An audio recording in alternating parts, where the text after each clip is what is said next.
this season of the Internship Game is finally back underway. I was gonna just make it season 4, as mentioned before, but Rick and Morty done a 2-halves thing. Other shows done a 2-halves thing. Stranger Things done it. So this is part 2, season 3, part 2. The final part. Shout out to Attack on Titan. As mentioned last time, I was looking for part-time jobs. I made a retail CV, which I'm going to show you guys. It's very similar to my normal CV, but just with less focus on the Excel skills, and you're focusing more on the soft skills, people skills, things that you think are more relevant working within retail. What I found, however, was that sure, I could have lied and applied for Sainsbury's saying, oh yeah, I'm just gonna work here, yada yada yada. But what a lot of these online systems say is you gotta tick these boxes saying I'm gonna work here part-time or full-time or whatever. These acknowledgement section. And on most of these company websites, I wish I took screenshots now in hindsight to show you it. I'm not gonna bother doing it now.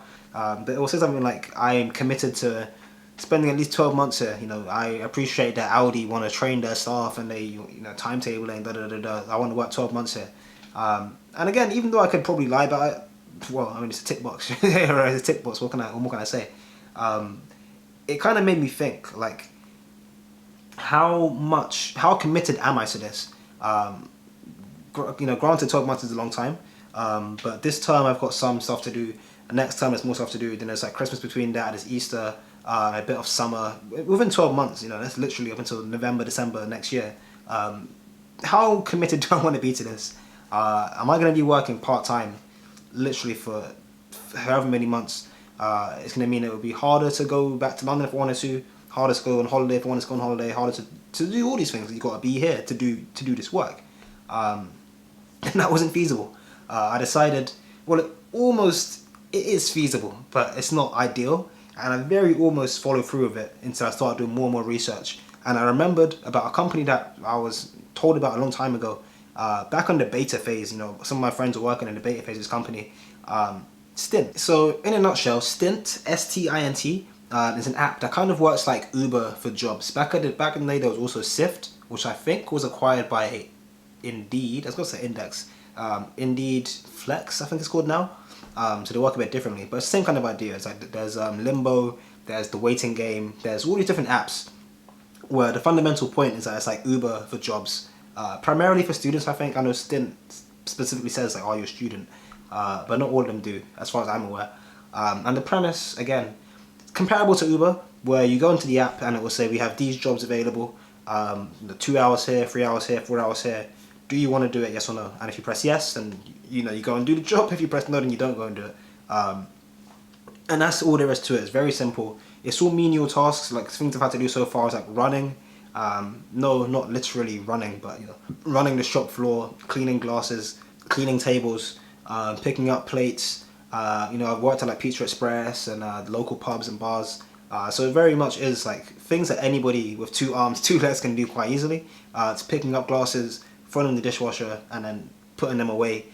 Or the same with plates, or the same with cutlery, and just being on it. But one of the biggest, bestest things about this, aside from the fact that there's no CV, no cover letter, you can just sign up.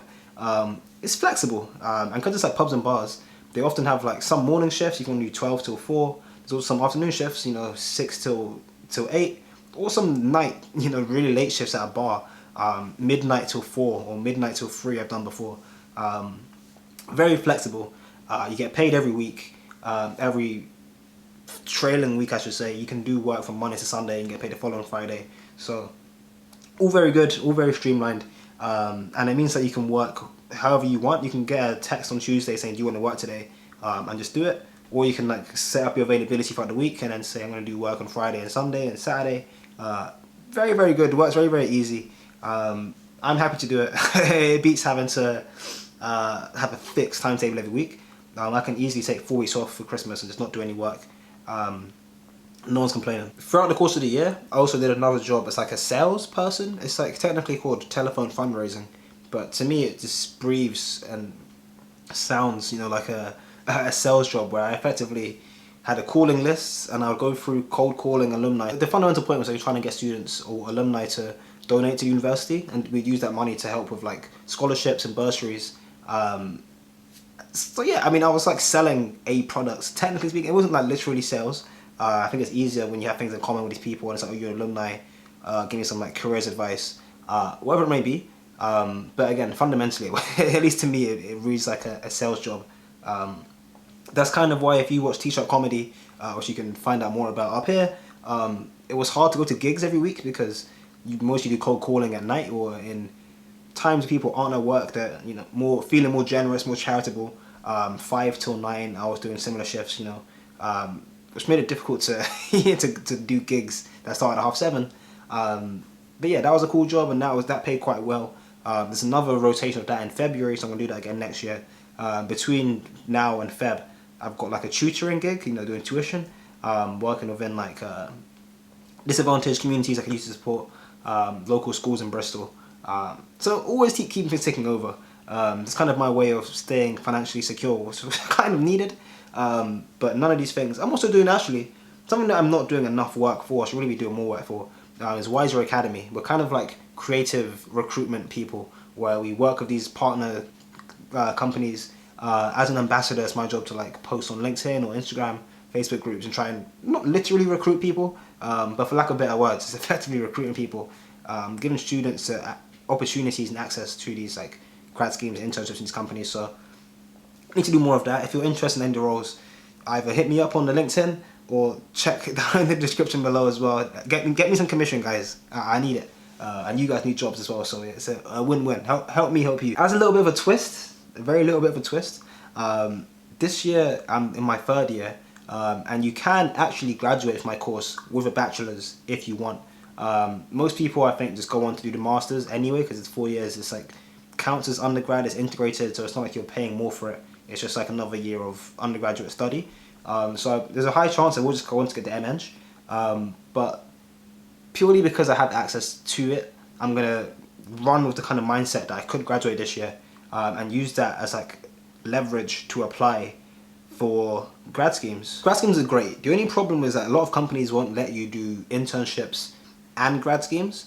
You kind of have to pick one or the other. You can't send multiple applications.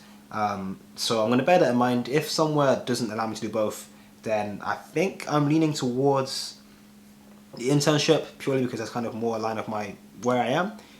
But if there are any grads that are compelling to me, I feel no qualms about applying for the grad scheme. Again, because I can. And it's possible that I take the bachelor's this year anyways and go straight into industry. So I'll play it by ear. For the vast majority of internship opportunities though, it's probably going to be, as I said, internships. But that's going to be a little twist. Keep an eye on the Notion list this year. Funnily enough, it's December 16th today, so leaving it very late to apply to things.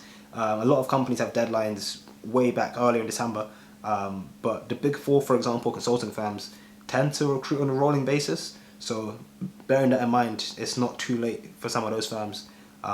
Being someone with no January exams means that I can focus on like the online test or whatever it may be to kind of secure an opportunity.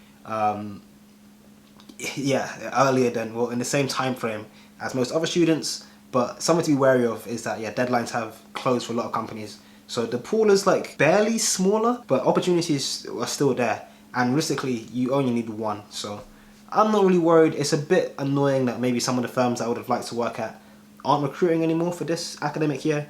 But again, opportunities are wherever you look for them. And I am strongly, I'm confident that they're around. It's just got to find them. And whether it's a company that I like or not, you won't really know if you like it till you get there. And then rotating internally or climbing the ladder, once you're on it, it is a lot easier than being down here complaining like, oh, I'm not working at this company. It's like, let me just get work and then we'll figure it out later. So this is more of like a setting the tone, like an intro video. As of all times, I'm going to put up my updated CV right here. So you can kind of see what I'm working with. I like the consulting field. Obviously I study engineering, so I'm looking at some engineering roles as well. When I started investing in 2020, I realized how much I actually liked the analysis and reading into companies and venture capital. So I've got an eye on VC. I think the problem with venture capital is it's easy to get into. Well, easier to get into than it is to get out of. The exit opportunities within VC are very, very limited from what I've seen and read online. Whereas if you do like a couple of years in consulting, 5 to 10 years, As a consultant, you make your way to like vice president or whatever. You get an MBA. You know, the world's kind of your oyster. You can kind of go anywhere within like a certain range of like financial roles. Whereas again, if you go straight into venture capital, those skills aren't usually super transferable outside of it. You can still have some leverage in the consulting scene, but it depends kind of how far you went in VC. So it very much depends. I think from a career perspective, it makes sense to work in a broader industry. That's kind of why I did engineering, because you want to keep as many doors open as possible. Consulting kind of maintains that as well. Engineering to an extent, but it depends on how much technical stuff you do and what branch of engineering you get into. But yeah, trying to keep my doors open until I kind of know where I want to go. So a handful of venture capital roles, let me put it like that, but primarily it's going to be a lot of like financial services stuff. You'll see for yourself as you go along. Here we go. It's all getting started from here. Well, not literally from here, from like next week, because I'm going to go back to London soon and get settled in and everything. But from next week, here he goes.